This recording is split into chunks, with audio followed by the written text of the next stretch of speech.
प्रणाम।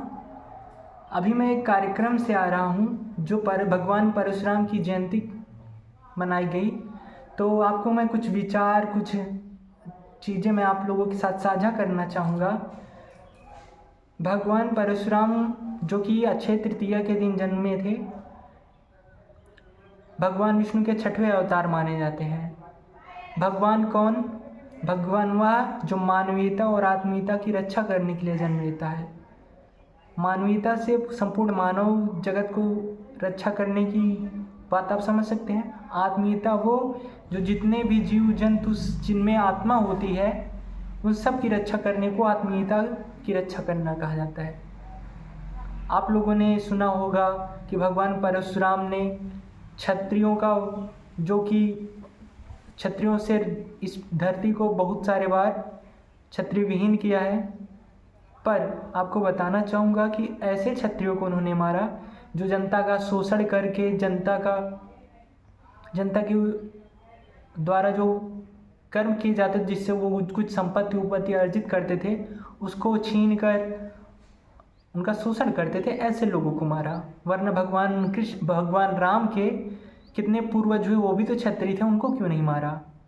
सबको नहीं मारा, जो शोषण करते थे सिर्फ उन्हीं को मारा। तो आपको मैं बताना चाहूँगा कि भगवान परशुराम किसी वर्ण और किसी जाति तो तब होती ही नहीं थी।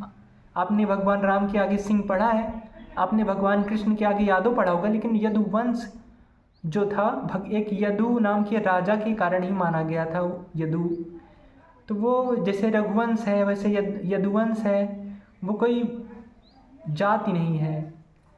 रावण के आगे आपने कभी पांडे, त्रिपाठी, शुक्ला, मिश्रा पढ़ा? होता ही नहीं था। आज के 2000 साल पहले ये सब आई बातें। तो आपको बताना चाहूँगा कि भगवान परशुराम ने किसी वर्ण के लिए काम नहीं किया, उन्होंने मानवीयता के लिए काम किया। कैसे? उन्होंने राम जी जो भगवान के अवतार के साथ साथ एक राजा के पुत्र थे, जिनको सभी युद्ध कलाएं और सबकी रक्षा करना सिखाया गया था, समाज का, अपने राज्य का। वो भी भगवान परशुराम के सामने झुकते हैं और कहते हैं कि आपकी मतलब कि विचार और आपके आदर्श को मैं प्रणाम करता हूँ।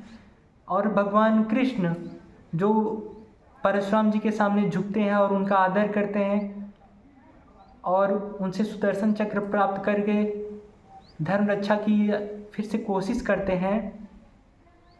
तो ये अलग अलग जातियों में बटे हुए जो आज के लोग हैं, जो अलग अलग आदर्श मानते हैं, उन सबको सीखने योग्य है कि मानवीयता की रक्षा करने के लिए किसी वर्ण, किसी जात में बटकर नहीं, जो सबकी सोचे, ऐसे थे परशुराम जी।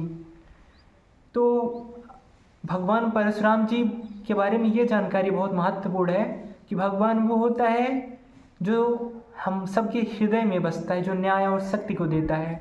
तो भगवान परशुराम जी सबके हृदय में बसते हैं। भगवद गीता के एक श्लोक है, सर्वस्य चाहम हृदय सन्निविष्टो मतः स्मृतिर्ज्ञानम अपोहनम चा। इसका अर्थ हुआ कि भगवान सबके हृदय में बसता है, जो स्मृति, ज्ञान और जो विचार होते हैं उन सबको धारण करने और सोचने की क्षमता देता है। तो उस विचार को ही परशुराम जी से हमको सीखना चाहिए कि कैसे और किस प्रकार से हम लोग जीवन को एक अच्छा लक्ष्य और अच्छे कर्म की ओर ले जा सकते हैं।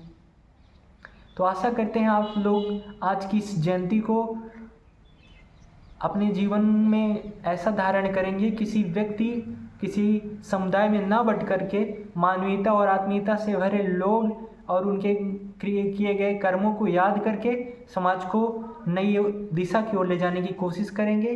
तो प्रणाम। सुनने के लिए बहुत बहुत आभार आपका।